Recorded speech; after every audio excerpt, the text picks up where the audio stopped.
Praise the Lord, जय मसीह की। मैं जय तिवारी एक बार फिर से आपका स्वागत करती हूँ। एक छोटे से संदेश को मैं आपके पास लेके आई हूँ।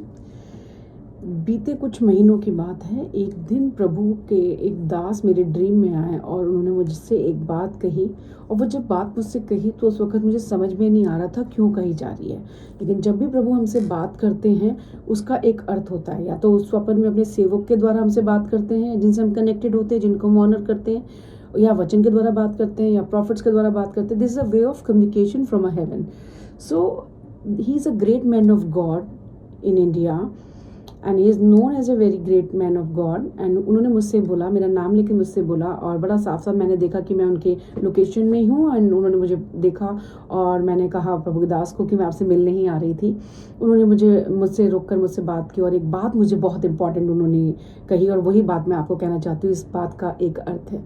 उन्होंने मुझसे कहा, Anjana, forgive and forgot and be fruitful. यानी कि लाइफ में मैं उस वक्त किसी व्यक्ति के लिए या किसी जन के लिए सोच रही थी कुछ बातों को, शायद तब परमेश्वर की आत्मा ने अपने दास को मेरे ड्रीम में भेजकर इस बात को मुझे बोला, forgive and forgot. Sometime forgiving is a blessing, sometime forgetting is also a blessing. कई बार कुछ चीज़ों को भूल जाना हमारे लिए बहुत बड़ी आशीष होती है। जब तक हम उन्हें भूलते नहीं है तब तक हम आगे बढ़ते नहीं हैं। आप जब तक उन बातों को भूलेंगे नहीं, आप चौक हो जाते हैं, आपके प्रॉमिस चौक हो जाते हैं। इट्स बिल्कुल, आप एक पाइप लीजिए और उसमें पानी का बिल्कुल सीधा फ्लो है, आप उसे यूं फोल्ड कर देंगे तो वो पानी कहीं पे भी नहीं जा पाएगा। सिमिलरली हमारा आत्मिक जीवन भी ऐसा है, हमारा हृदय भी बिल्कुल ऐसा ही है। जब प्रभु हमसे वायदे देता है, कुछ प्रॉमिस हमें देता है व्यक्तिगत रूप से, हमारे परिवार के लिए या हमारी फैमिली के लिए, तो जब उसमें कुछ चीज़ें आ जाती हैं, हो सकता है किसी के लिए नाराज़गी आ जाए, किसी ने हमारे साथ कुछ ऐसा किया है जो हम भूल नहीं पा रहे हैं, कोई हमें चीट कर गया है, कोई हमें धोखा दे गया, किसी ने हमें बड़ी भलाइयाँ की हैं लेकिन आज वही हमसे बात नहीं करते हैं और हमें बड़ा पेन होता है और वो हर्ट आज भी हमारे अंदर है। These all things are choking our heart, blocking our blessings.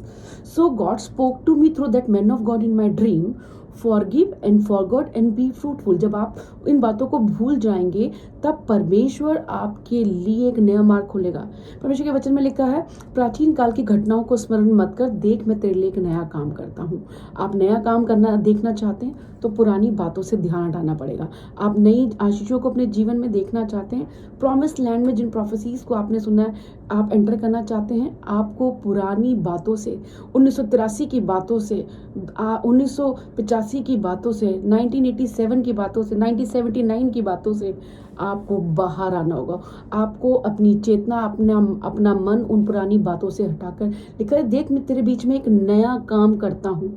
प्राचीन काल की घटनाओं को भूल जा, प्रभु भी अपने वचन में कहता है। So what man of God spoke to me in a dream is very visible and relevant as per the word of God, that God wants us to be focused on the current thing which he is giving us, we need to hold it by seeing those things. We cannot receive unless we learn to see those things. तो आज मैं आपको बताना चाहती हूँ, fruitful होने का एक ही मकसद है। जीवन में बहुत तरह के लोग आएंगे, बहुत तरह के लोग किसी सीजन से आएंगे, बहुत तरह के लोग किसी रीजन से आएंगे, बहुत तरह के लोग किसी लेसन से आएंगे। अपने दिल को किसी के लिए खराब नहीं करना। Your heart is most precious. आप स्वर्ग में अपने हृदय के कारण जाने जाएंगे।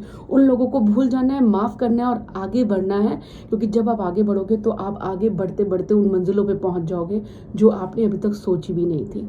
अपने आप को पुरानी बातों में अटका के मत रखिए।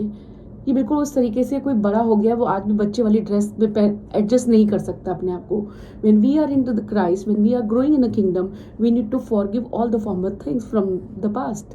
We need to live in the future, in the present which is in the Christ. पुरानी घटनाओं को भूल जाएं, देखो वो आपके लिए एक नया काम। Forgive and forget and be fruitful. This is the only principle to be fruitful in a kingdom. Forgive those peoples, forget those peoples, and then you will see a fruitfulness in your life. God bless you all.